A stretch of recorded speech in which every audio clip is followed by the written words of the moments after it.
দর্শক, রক্তাক্ত জুলাই নিয়ে বিএনপির আলোচনা সভায় এই মুহূর্তে প্রধানমন্ত্রী তারেক রহমান বক্তব্য রাখছেন। আমরা সরাসরি সেখানে যুক্ত হচ্ছে। তার যোগ্যতা অনুযায়ী সেটি তার বিভিন্ন কর্মসংস্থান হোক বা ব্যবসা বাণিজ্য, অর্থাৎ সেই অধিকার যাতে সে পূর্ণভাবে ভোগ করতে পারে। খুব সংক্ষেপে যাতে যদি মনে করি আমরা, এটি হচ্ছে মানুষের মৌলিক বিষয়গুলোর অন্যতম, বা যা তাদের চাওয়া ছিল, লক্ষ্য ছিল এই অধিকারগুলোকে অর্জন করার। মঞ্চে উপস্থিত জাতীয় নেতৃবৃন্দ, আমার সামনে উপস্থিত আমার বিভিন্ন পর্যায়ে সহকর্মীবৃন্দ, জুলাই আন্দোলন আমরা দেখেছি বিভিন্ন সময় মানুষকে বিভ্রান্ত করার জন্য বিভিন্ন জন বিভিন্ন কথা বলেছে। আমরা আমাদের অবস্থান থেকে পরিষ্কারভাবে সাফ বলে দিয়েছি, এই জুলাই আন্দোলনের সফলতার ক্রেডিট এই দেশের সর্বস্তরের জনগণের। এটি কোনো একক ব্যক্তি, একক কোনো দল, রাজনৈতিক দলের এটি কোনো ক্রেডিট নয়। এখন বিশেষ করে বিগত 17 বছর এই দেশের মানুষ বাংলাদেশ জাতীয়তাবাদী দলের নেতাকর্মীবৃন্দ, সাথে গণতন্ত্রে বিশ্বাসী আরো অনেকগুলো রাজনৈতিক দল, যাদের অনেক নেতৃবৃন্দ আজকে আমাদের এই মঞ্চে বসে আছেন, আমরা বিগত 17 বছর মাঠে ছিলাম। আমাদের নেতাকর্মীরা, বিএনপি হোক, তার প্রত্যেকটি অঙ্গ সহযোগী সংগঠন হোক, প্রত্যেকটি নেতাকর্মী মাঠ ছেড়ে আমরা কখনো চলে যাইনি। আমাদের সবচেয়ে বড় যেটি বিষয়, আমরা কখনোই জনগণকে একা ফেলে মাঠ ছেড়ে চলে যায়নি। এবং বিএনপি সহ এখানে উপস্থিত রাজনৈতিক নেতৃবৃন্দ মাঠে ছিলেন বলেই বাংলাদেশ সহ সারা বিশ্বে প্রতিষ্ঠিত হয়েছে যে যে স্বৈরাচার ছিল সে প্রকৃত একটি ফ্যাসিবাদী স্বৈরাচার ছিল। এবং জনগণ স্বাভাবিকভাবে, পৃথিবীর ইতিহাস যদি আমরা দেখি, যে কোনো সময় যে কোনো আন্দোলনেই ধীরে ধীরে গড়ে ওঠে এবং এক সময় সেখানে জনগণ পার্টিসিপেট করে। বাংলাদেশেও জুলাই আগস্ট যেটি হয়েছে, জুলাই আগস্টে যে সফলতা এসছে, এটিও একইভাবে জনগণ যখন সম্পূর্ণভাবে সম্পৃক্ত হয়েছে, জনগণের সেই আন্দোলন সফল হয়েছে। অর্থাৎ জুলাই আগস্টে যে আন্দোলন, এটি ছিল সম্পূর্ণভাবে জনগণের আন্দোলন। জনগণ পরিবর্তন চেয়েছিল বলেই সেই আন্দোলন সফল হয়েছে। ঠিক যেভাবে 1971 সালে বাংলাদেশের জনগণ একটি স্বাধীন সার্বভৌম রাষ্ট্র চেয়েছে বলেই সেদিন আমাদের স্বাধীনতা অর্জন হয়েছিল 1971 সালে। সম্মানিত সকল উপস্থিতিবৃন্দ, আমরা সবচেয়ে প্রথম মরহুমা দেশনেত্রী খালেদা জিয়ার নেতৃত্বে বাংলাদেশের জনগণের সামনে এটি সংস্কার প্রস্তাব দিয়েছিলাম। যেই সংস্কার প্রস্তাব আমরা দিয়েছিলাম, যখন আমরা দিয়েছিলাম রাজনৈতিক প্ল্যাটফর্ম থেকে, রাজনৈতিক দলের অবস্থান থেকে, তখন বাংলাদেশের অনেক ব্যক্তি পরবর্তীতে যারা বিভিন্ন সংস্কার নিয়ে যারা বিভিন্ন রকম কথা বলেছেন, বা যেই দলগুলো, অনেকগুলো দল বলেছে, তারা তখন কেউই সংস্কারের কথা বলেনি। পরবর্তীতে এই ঘটনাগুলো সাকি সাহেব ওনার বক্তব্যে তুলে ধরেছেন। পর্যায়ক্রমিকভাবে সেই সংস্কার প্রস্তাব নিয়ে আমরা আমাদের রাজপথের সঙ্গী যারা ছিলেন, বহু রাজনৈতিক দলের সাথে আমরা আলোচনা করেছি এবং পর্যায়ক্রমিকভাবে সেটি 31 দফায় পরিণত হয়েছে। এবং সে 31 দফা আমরা আনুষ্ঠানিকভাবে জনগণের সামনে উপস্থাপন করেছি। বিশেষ করে এই 31 দফা আমরা জনগণের সামনে উপস্থাপন করেছি আমাদের বিগত নির্বাচনের সময়। রাজনৈতিক দলের সদস্য হিসাবে আমি দৃঢ়ভাবে বিশ্বাস করি যে আমাদের বিগত যে নির্বাচনটি আমরা পার হয়ে এসেছি, যে নির্বাচনে জনগণ বাংলাদেশ জাতীয়তাবাদী দলের পক্ষে তাদের ম্যান্ডেট দিয়েছে, এই নির্বাচনে আমরা জনগণের সামনে আমাদের 31 দফা উপস্থাপন করেছিলাম। এবং এই 31 দফা উপস্থাপন করার মাধ্যমে বাংলাদেশ জাতীয়তাবাদী দল জনগণের ম্যান্ডেট পাওয়ার মাধ্যমে একটি বিষয় আমি মনে করি পরিষ্কার হয়েছে, সেটি হচ্ছে যেই সংস্কার প্রস্তাব বা যেই রাষ্ট্র মেরামতের যেই দফাগুলো আমরা জনগণের সামনে উপস্থাপন করেছিলাম, সেটি দেশনেত্রী খালেদা জিয়ার মাধ্যমে আমরা সর্বপ্রথম উপস্থাপন করেছিলাম। এবং পর্যায়ক্রমিকভাবে বিগত নির্বাচনে জনগণ সেটিকে ম্যান্ডেট দিয়েছে। কাজেই এটি এখন আর বাংলাদেশ জাতীয়তাবাদী দলের কোনো 31 দফা নয়, বরং আমি মনে করি এই 31 দফাটা হচ্ছে জনগণের 31 দফা। এখন সম্মানিত উপস্থিতিবৃন্দ, আমরা আজকে থেকে 2 বছর আগে ঠিক এই দিনে এই ঘরে উপস্থিত প্রত্যেকটি মানুষ সহ সমগ্র বাংলাদেশের প্রত্যেকটি মানুষ কি পরিস্থিতির ভিতর দিয়ে গিয়েছিল সেটি নিশ্চয়ই 2 সেকেন্ডের জন্য চোখ বন্ধ করলে আমাদের চোখের সামনে ভেসে উঠবে। আমরা এই বিষয়গুলো নিয়ে কি আলাপ করেছি, আলোচনা করেছি এই মঞ্চে সংক্ষিপ্তভাবে। সেই বিষয়গুলো সেই দিনটি নিয়েও আলাপ আলোচনা হয়েছে। এখন আসুন, জনগণের জুলাই আন্দোলন সফল হয়েছে।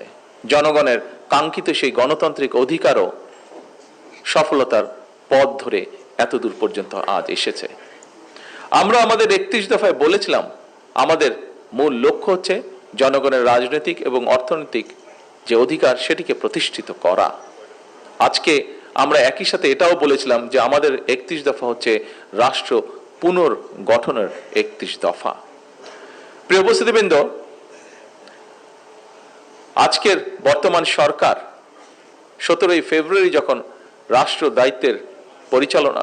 পরিচালনার দায়িত্ব পায়, আমরা রাষ্ট্র পরিচালনার দায়িত্ব গ্রহণ করার পরে আমরা দেখেছি, যদিও আমাদের ধারণা ছিল একটি, আমরা কম বেশি জানতাম, তারপরে স্বাভাবিকভাবেই যখন সরকারের ভিতরে এসেছি তখন পরিষ্কারভাবে দেখতে পেলাম আমরা যে আমরা অত্যন্ত একটি ভঙ্গুর অর্থনীতি পেয়েছি। আমরা দেখতে পেলাম আমরা একটি ভঙ্গুর স্বাস্থ্য ব্যবস্থা পেয়েছি। আমরা দেখলাম আমরা একটি ভঙ্গুর প্রশাসন, বিভাজিত প্রশাসন আমরা পেয়েছি। এবং এই বিভাজন শুধু সিভিল প্রশাসন নয়, সিভিল প্রশাসন বলুন, পুলিশ প্রশাসন বলুন, প্রশাসনের বিভিন্ন জায়গায় তার প্রতিফলন আমরা দেখেছি। আমরা দেখেছি একটি ডিজাস্টার্স একটি শিক্ষা ব্যবস্থা, অর্থাৎ একটি রাষ্ট্রের যতগুলো ব্যবস্থা থাকে প্রত্যেকটি ব্যবস্থা বিধ্বস্ত অবস্থায় আমরা পেয়েছি। সরকার 17 তারিখ থেকে সরকার পরিচালনার দায়িত্ব আমরা পালন শুরু করলাম। 2 সপ্তাহ না যেতেই শুরু হলো মধ্যপ্রাচ্য পরিস্থিতি। এখানে মান্না ভাই ওনার বক্তব্যে বলেছেন, আরো কয়েকজন খুব সম্ভবত বলেছেন যে সেই পরিস্থিতি আমরা কিভাবে চেষ্টা করেছি আমরা ম্যানেজ করার জন্য। সম্মানিত উপস্থিতিবৃন্দ, আমি জানি সামগ্রিক সকল পরিস্থিতি নিয়ে যে অর্থনীতিকে আমরা দেখেছি যে ফ্যাসিবাদী স্বৈরাচারীর সময় বছরে এই দেশ থেকে $16 বিলিয়ন, জনগণের $16 বিলিয়ন লুটপাট করে বিদেশে পাচার করে দেওয়া হয়েছে, কিভাবে ব্যাংকগুলোকে ধ্বংস করে দেওয়া হয়েছে, কিভাবে শিক্ষা বা স্বাস্থ্য, কৃষি সবকিছুকে ধ্বংস করে দেওয়া হয়েছে। আমরা যখন দায়িত্ব গ্রহণ করার পরে যুদ্ধ পরিস্থিতি শুরু হলো তখন আসলেও আমরা একটু ওয়ারি ছিলাম যে কি করে সকল পরিস্থিতি আমরা ম্যানেজ করব। আমরা জানি এই সকল বিধ্বস্ত অর্থনীতি, বিধ্বস্ত সব পরিস্থিতির মধ্যে আমরা জানি ভিতরে জনগণ অবশ্যই কষ্টের মধ্যে দিয়ে যাচ্ছে।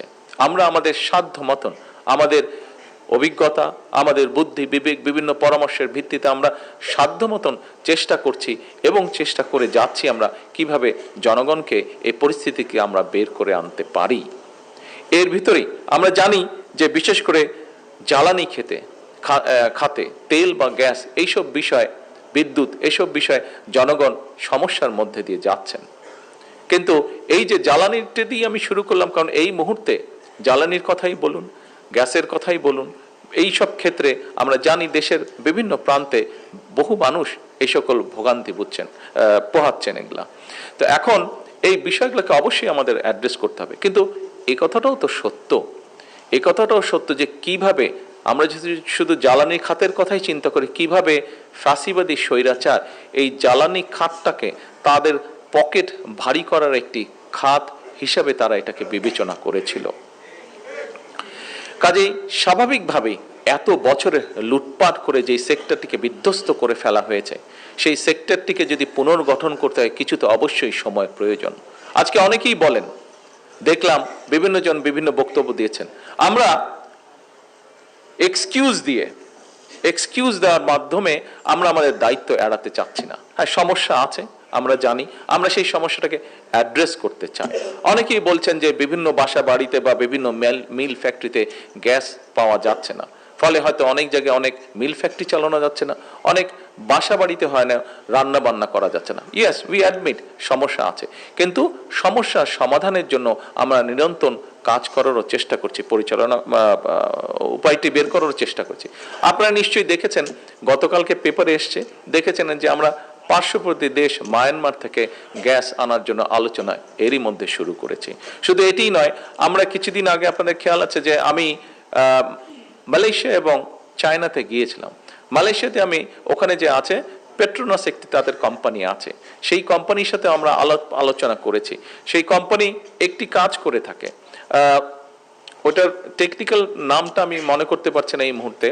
তারা যেটি করে, পেট্রোনাস কোম্পানি, এটি তারা পুরো ইন্দোনেশিয়াতে তারা করছে এবং জাপানের সাথেও তারা এটি চুক্তি করেছে, আগামী 20 বছর তারা জাপানকে সহযোগিতা দেবে। সেটি হচ্ছে কন্টেনারের মধ্যে করে তারা গ্যাস নিয়ে যায়, এলএনজি গ্যাস তারা নিয়ে যায়।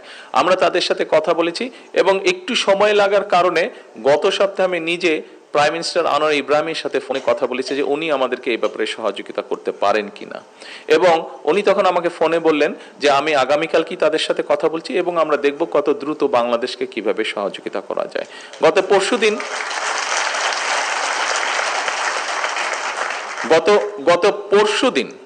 পরশুদিন পেট্রোনাস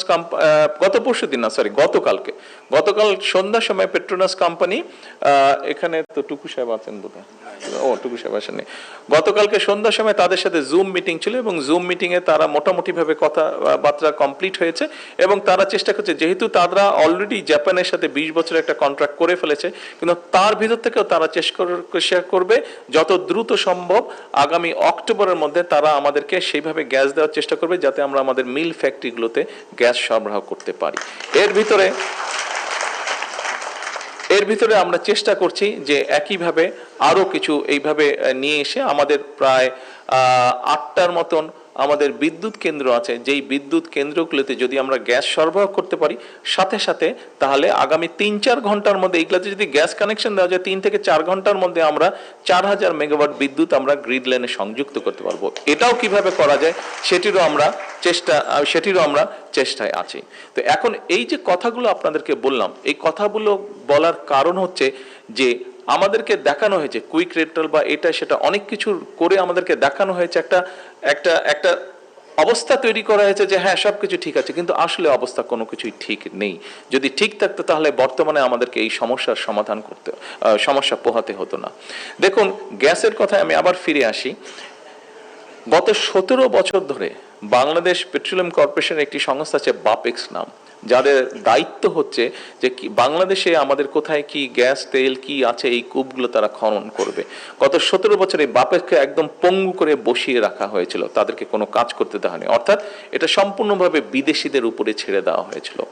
আমরা আসার 1-1.5 মাসের মধ্যে আমরা সিদ্ধান্ত নিয়েছি যে বাপেক্সের জন্য আমরা 2টো রিগের ব্যবস্থা আমরা করছি, যাতে করে দ্রুত তারা দেশের ভিতরে যেখানে যেখানে আমাদের গ্যাস পাওয়ার সম্ভাবনা আছে, সেখানে গ্যাস, যেখানে তেল পাওয়ার সম্ভাবনা আছে, সেখান থেকে এই খনিগুলো যাতে এক্সট্রাক্ট করা যায় এবং আমরা নিজেরা যাতে আমাদের এই খনিজ সম্পদগুলো যাতে দেশের জন্য ব্যবহার করতে পারি, সেইটাও প্রক্রিয়া এগিয়ে চলছে। হয়তো একটু সময় লাগবে, কিন্তু ইনশাল্লাহ আমরা কিছুদিনের মধ্যে আমরা একটা ভালো রেজাল্ট পাবো। এখন আসুন, এই যে মানুষের এই সমস্যাগুলোকে যাতে বের করে আনতে পারি, দেশের মানুষ যাতে এই সমস্যা ভোগ না করে, অবশ্যই আমি মনে করি এটা জুলাই শহীদ বলেন, জুলাই যোদ্ধা বলেন, বিগত গণতান্ত্রিক আন্দোলনে যে সকল মানুষ শহীদ হয়েছেন, যারা রাজপথে নেমে এসেছিলেন, এমনকি 1971 সালে যে সকল মানুষ শহীদ হয়েছেন, যারা অস্ত্র হাতে দেশকে স্বাধীন করার জন্য যুদ্ধ করেছেন, নিশ্চয়ই একদম নির্দিষ্ট এইভাবে না হলে এই মানুষগুলোতেও এরকমই একটা প্রত্যাশা ছিল এই মানুষগুলো, যে বাংলাদেশের মানুষ যাতে এইভাবে ভালোভাবে বিদ্যুৎ, গ্যাস সকল সুবিধা তারা পেতে পারে। নিশ্চয়ই এটি অন্যতম তাদের একটা চিন্তা ভাবনা ছিল। এখন আসুন, শুধু তো বিদ্যুৎ গ্যাস দিলেই হবে না, নিশ্চয়ই আমাদের দেশের গণতান্ত্রিক সোলজার যারা ছিল, সৈন্য যারা ছিল, তাদের নিশ্চয়ই অন্যতম একটি লক্ষ্য ছিল গণতন্ত্র যেমন অধিকার করা, তাদের লক্ষ্য ছিল গণতান্ত্রিক অধিকারকে প্রতিষ্ঠিত করা যেমন তাদের লক্ষ্য ছিল, একই সাথে নিশ্চয়ই তাদের একটি লক্ষ্য ছিল যে এই দেশের মানুষ যাতে কর্মসংস্থানের ব্যবস্থা তারা করতে পারে। দেখুন, আমাদের দেশে বলে 27 লক্ষ লোক বেকার 27 লক্ষ বেকার আছে, কিন্তু আমি মনে করি যে 27 লক্ষ না, এর থেকে অনেক অনেক বেশি হবে এই সংখ্যাটি, বেকারের সংখ্যা। এখন এই বেকার সংখ্যাদেরকে আমরা চাইলেই কি আমরা সকলকে বিদেশে পাঠিয়ে দিতে পারবো? বিদেশে পাঠাতে পারবো না, এখন কম্পিটিশন অনেক বেশি। আপনারা দেখেছেন এর মধ্যে নিউজগুলো এসছে, আমি এখনই স্পেসিফিক করে বলতে চাই না, তবে আমি অত্যন্ত আশাবাদী। একটু আগে যেটা বললাম যে মালয়েশিয়া যখন গিয়েছিলাম, সেই সরকারের সাথে কথা হয়েছে। গত সপ্তাহে আমাদের আরিফ সাহেব, আমাদের প্রবাসী বিষয়ক মন্ত্রী, উনি গিয়েছেন এবং সরকারের সাথে কথা হয়েছে। তাদের সরকার থেকে বলেছে যেই ব্যানটা ছিল সেই ব্যানটাকে লিফট করা হয়েছে, অর্থাৎ বাংলাদেশের শ্রমিক ওখানে যেতে পারবে না, এই ব্যানটাকে লিফট করা হয়েছে। অর্থাৎ তারা এখন এগ্রি করেছে যে বাংলাদেশের মানুষ সেখানে গিয়ে কাজ করতে পারবে। আমরা কাজ করছি যে যত দ্রুত সম্ভব মানুষ সেখানে যাওয়ার চেষ্টা করতে। অর্থাৎ এইটা দিয়ে আমি বোঝাতে চাইছি যে মানুষের কর্মসংস্থানের, সেটি বিদেশি হোক দেশি হোক, এখন দেশে মানুষের কর্মসংস্থানের ব্যবস্থার জন্য আমরা কথা বলছি। বিভিন্ন দেশি এবং বিদেশি বিনিয়োগকারীদের সাথে আমরা কথা বলছি। দেশি বিনিয়োগকারীদের সাথে এই জন্য কথা বলছি, তাদেরকে আশ্বস্ত করছি, তাদেরকে বিভিন্ন রকমের সুযোগ সুবিধা পলিসির মাধ্যমে, এমন না যে আলাদা লোন করে দেওয়া, তাদেরকে ইন্টারেস্ট কমে যায় না, পলিসি সাপোর্ট দিয়ে তাদেরকে উৎসাহিত করার চেষ্টা করা হচ্ছে।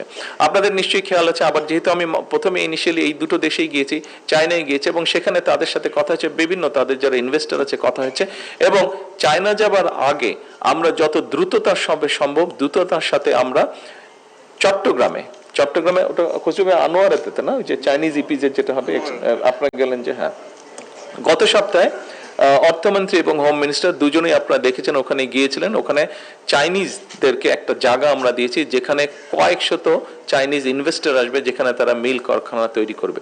এবং আমি যখন গিয়েছিলাম তখন আমার সাথে কথা ছিল, আমি ওদের জিজ্ঞেস করলাম কতদিন লাগবে তোমাদের? ওরা বললো যে আমাদের 4 বছরের মতন সময় লাগবে।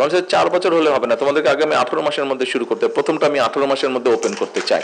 তো তখন আমি বললাম যে আমি শুনেছি তোমরা বলে টাইমের অনেক আগে কাজ শেষ করতে পারো। দুইটা ফ্যাক্টরি জয়েন করেছে অলরেডি ওই দিন 2টা ফ্যাক্টরি। তো আমি কথার প্রসঙ্গে ওটা যারা কাজ করছে ওদেরকে আমি বললাম যে দেখো, আমি তো বিভিন্ন সময় বিভিন্ন জায়গায় দেখেছি যে চাইনিজরা যখন কোনো কাজ শুরু করে, আমরা দেখেছি পৃথিবীর বিভিন্ন জায়গায় এবং তোমাদের দেশেও অনেক সময় আমরা দেখেছি যে ব্রিজ কমপ্লিট করার কথা 3 বছর, ওটা তোমরা 2 বছরে কমপ্লিট করে ফেলেছো। তো তোমাদেরকে আমি চ্যালেঞ্জ দিলাম যে আমি 18 মাসের মধ্যে এখানে ফ্যাক্টরি ওপেন করতে চাই, তোমরা যে নতুন ফ্যাক্টরি করবো আমি সেটা উদ্বোধন করতে চাই। ওরা বললো যে তোমাদের এই চ্যালেঞ্জ আমি গ্রহণ করলাম। ওরা বললো, আমরা আশা করি ইনশাল্লাহ দ্রুত এই ব্যবস্থাটা হবে। এবার আসুন, এবার আমরা একটি বিষয়ে চিন্তা করছি, প্রায় আমরা শুনি, অর্থাৎ এই বিষয়টা কি, এই বিষয়টা হচ্ছে যে দেশের অর্থনৈতিক পুরা বিষয়টাকে চেঞ্জ করা। সেটা কি? যেখানে মানুষের কর্মসংস্থান হবে, যেখানে দেশে মিল ফ্যাক্টরি তৈরি হবে, এই দেশের দ্রব্য বিদেশে যাবে।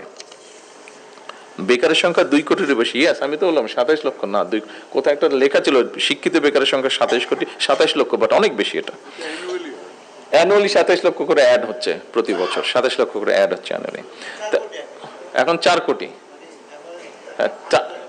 আনএমপ্লয়মেন্ট, 4 কোটি, হ্যাঁ, বিভিন্নভাবে 4 কোটি। এর মধ্যে আপনারা দেখেছেন যে গত কয়েকদিন আগে ঢাকা ইউনিভার্সিটিতে স্টার্ট আপ ফান্ড নামে যে প্রজেক্ট আছে সেটা আমরা চালু করেছি। আমরা চাচ্ছি যে আমাদের দেশের যারা এন্টারপ্রেনার আছে, আমাদের দেশের যারা ইয়াংদের মধ্যে যারা এন্টারপ্রেনার